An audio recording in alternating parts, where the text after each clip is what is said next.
The president is meeting with bipartisan congressional leaders at the White House, trying to find common ground on the deficit debate.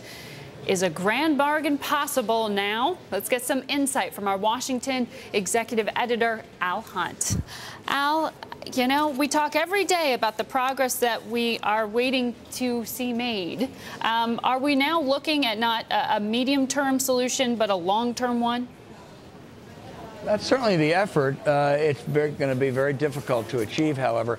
In order to achieve that, in order to create happiness in the markets, Margaret, you're going to have to make everybody unhappy.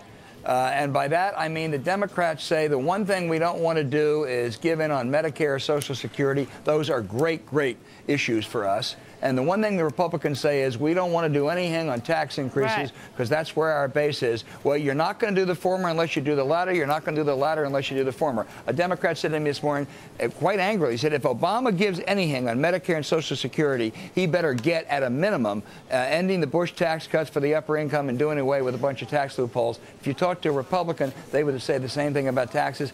And even if you do that, I'm not sure you can get it through.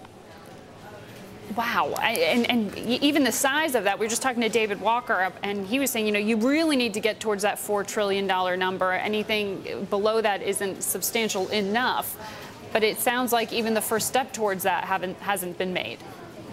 Well, it hasn't, they're going to try right now, they being Boehner and Obama, are going to at least consider, is there a way to, as I say, create so much unhappiness that you end up with a happy finale, where Republicans will say, you know, God, I hated those tax increases, but you know something? We finally dealt with entitlements. And Democrats, conversely, would say that, okay, we gave in more than we wanted on Social Security and Medicare, but we got a lot more revenues. And to thread that needle, boy, that's delicate. Well, it certainly is. And I'm sorry, Al, I'm also hearing from the control room about breaking news, but I want to quickly ask you about tomorrow's jobs number. I know you had a conversation yesterday with a key player at the White House. Can you give us a sense of whether the president's job is improving given the employment situation?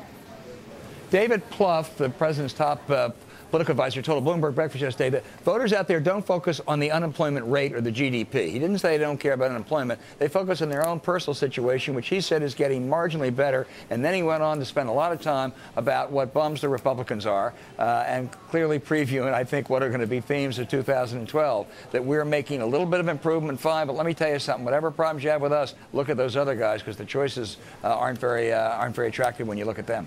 All right.